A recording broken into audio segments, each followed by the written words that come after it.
Hello friends, मैं हूं engineer Nasir. इस वीडियो में मैं आपको बताऊंगा कि एयर कंडीशन की सप्लाई के लिए लीनियर स्लॉट डिफ्यूज़र को कैसे सेलेक्ट करते हैं। लीनियर स्लॉट डिफ्यूज़र को कैसे सेलेक्ट करते हैं, इसके लिए हम एक सैम्पल एक्सरसाइज करेंगे। हमारे पास एक रूम है जिसकी डायमेंशन है 30x20 स्क्वायर फीट और टोटल एयर फ्लो की वैल्यू है 800 CFM। इस रूम के अंदर हम 2 ग्रिल के ज़रिए एयर सप्लाई कर रहे हैं, तो एक ग्रिल के लिए हमारे पास CFM एयर फ्लो की वैल्यू होगी 400 CFM। सभी ग्रिल मैन्युफैक्चरर अपने प्रोडक्ट के लिए परफॉर्मेंस डाटा शीट प्रोवाइड करते हैं, जिनको यूज़ करके हम ग्रिल को सेलेक्ट कर सकते हैं।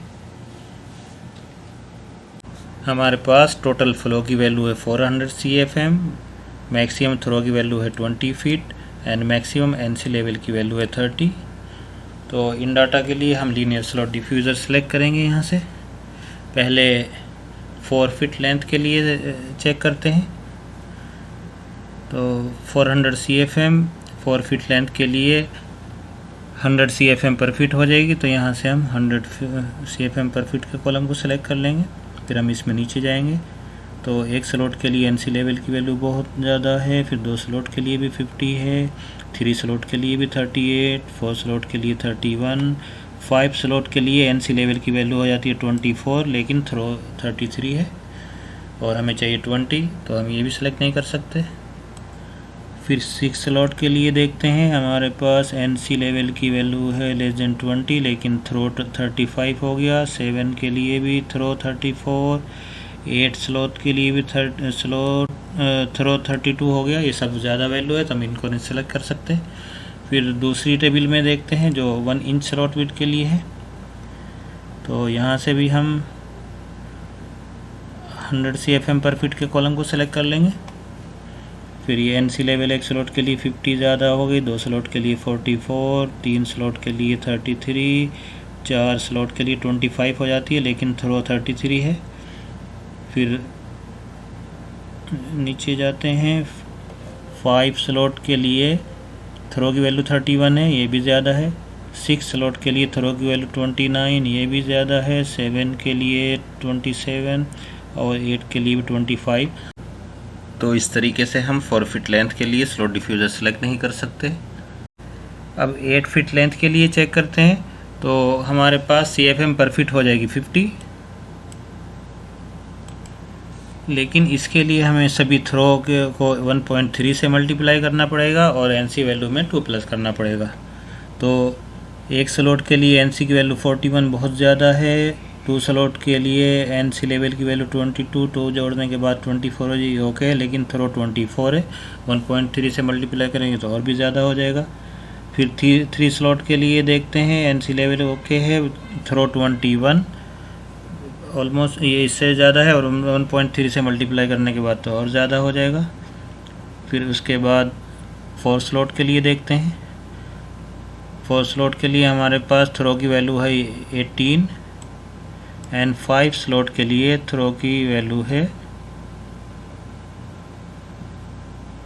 16। 18 को 1.3 से मल्टीप्लाई करने के बाद हमारे पास थ्रो की वैल्यू आ जाती है 23.4, जो कि 20 फीट से ज़्यादा है, और 16 को 1.3 से मल्टीप्लाई करने के बाद हमारे पास थ्रो की वैल्यू आ जाती है 20.8। तो हम 5 स्लॉट को सिलेक्ट कर लेते हैं। तो इस तरीके से 400 CFM के लिए मैक्सिमम थ्रो 20 फीट और मैक्सिमम NC लेवल 30 के लिए यहाँ से हमने 8 फीट लेंथ वाले स्लॉट डिफ्यूज़र को सिलेक्ट किया है, जिसके लिए टोटल नंबर ऑफ स्लॉट है 5 एंड स्लॉट विड्थ है 1 इंच। तो इस तरीके से आप इन टेबल को यूज़ करते हुए आपके पास जो पैरामीटर है उनके अकॉर्डिंग सप्लाई एयर के लिए लीनियर स्लॉट डिफ्यूज़र सेलेक्ट कर सकते हैं। अगर आपको रिटर्न एयर के लिए लीनियर स्लॉट डिफ्यूज़र सेलेक्ट करना है तो उसके लिए आपकी परफॉर्मेंस शीट में जो NC लेवल की वैल्यू दी गई है उसमें +4 और कर ले।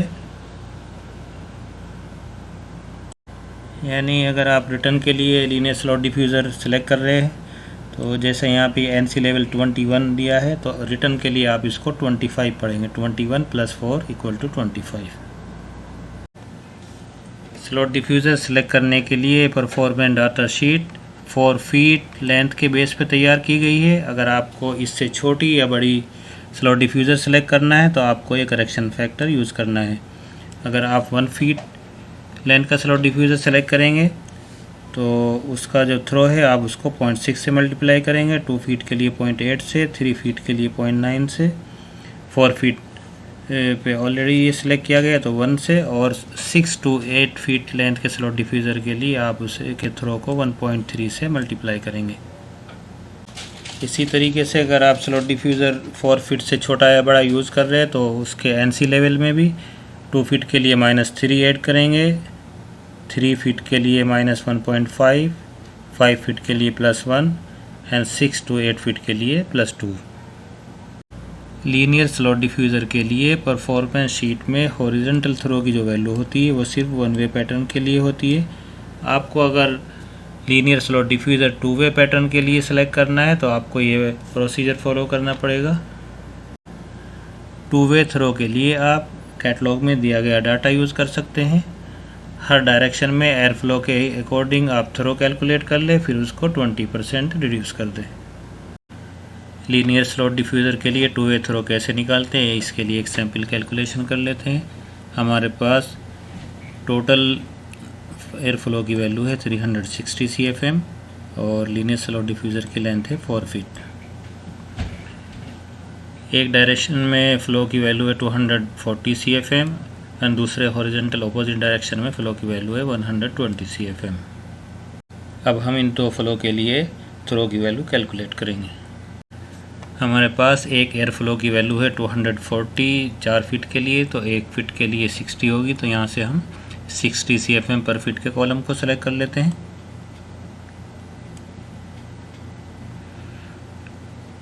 एक स्लॉट के लिए हमारे पास एनसी वैल्यू है 47, तो 2 स्लॉट सेलेक्ट कर लेते हैं यहाँ से। इसके लिए 28 है <30 एंड थ्रो की वैल्यू है 22-26। ये 22 जो थ्रो की वैल्यू है ये टर्मिनल वेलोसिटी 100 पे है और जो 26 थ्रो की वैल्यू है ये टर्मिनल वेलोसिटी 50। और हम नॉर्मली जो थ्रो की वैल्यू यूज़ करते हैं वो टर्मिनल वेलोसिटी 50 पे यूज़ करते हैं। फिर दूसरी CFM के लिए देखते हैं 120 CFM। इसके लिए CFM पर फीट वो 30 हो जाएगी, तो 30 के लिए एक स्लॉट के लिए NC लेवल 25 <30 है और इसके लिए थ्रो की वैल्यू हो जाएगी, हॉरिजॉन्टल थ्रो की वैल्यू है 15 to 19 feet. Linear slot diffuser की परफॉर्मेंस शीट से हमने 60 CFM पर फीट के लिए थ्रो की वैल्यू सेलेक्ट की है जो कि 22 to 26 फीट है, और 30 CFM पर फीट के लिए जो थ्रो की वैल्यू है वो है 15 to 19 feet. 2 way through calculate करने के लिए हम परफॉर्मेंस शीट में जो हॉरिजॉन्टल थ्रो होता है उसमें से 20% माइनस कर देते हैं, तो हम इन वैल्यूज़ को 0.8 से मल्टीप्लाई करेंगे। इसके बाद जो हमारे पास ये वैल्यू आई है ये फाइनल थ्रो की वैल्यू है 18 to 21, 60 CFM पर फीट के लिए, और 30 CFM पर फीट के लिए 12 to 15। इन ब्लेड को हम डिफ्लेक्शन ब्लेड बोलते हैं। इनकी मदद से हम ज़रूरत के हिसाब से थ्रो को एडजस्ट करते हैं, हॉरिजॉन्टल या वर्टिकल। लीनियर स्लॉट डिफ्यूज़र के हर स्लॉट के अंदर ये 2 एडजस्टेबल डिफ्लेक्शन ब्लेड होते हैं जिनकी मदद से हम डिफरेंट एयर पैटर्न बनाते हैं। ये हॉरिजॉन्टल लेफ्ट पैटर्न है, ये हॉरिजॉन्टल राइट पैटर्न है, ये फुल्ली वर्टिकल और ये fully closed. Linear slot diffuser के लिए ये डिफरेंट थ्रो के पैटर्न है जो एडजस्टेबल डिफ्लेक्शन ब्लेड को यूज़ करके हमें मिलते हैं। ये 2 वे हॉरिजॉन्टल थ्रो के लिए है, ये 1 वे हॉरिजॉन्टल थ्रो के लिए है, और ये वर्टिकल एंड हॉरिजॉन्टल थ्रो के लिए है, और ये वर्टिकल थ्रो के लिए। हम लीनियर स्लॉट डिफ्यूज़र को ज़रूरत के हिसाब से अलग अलग शेप में यूज़ करते हैं। ये साइड वाल इनसाइड कॉर्नर है, ये साइड वाल आउटसाइड कॉर्नर है, और ये सीलिंग कॉर्नर पीसेस है। ये single piece linear slot diffuser है और ये कंटिन्यूस लीनियर स्लॉट डिफ्यूज़र।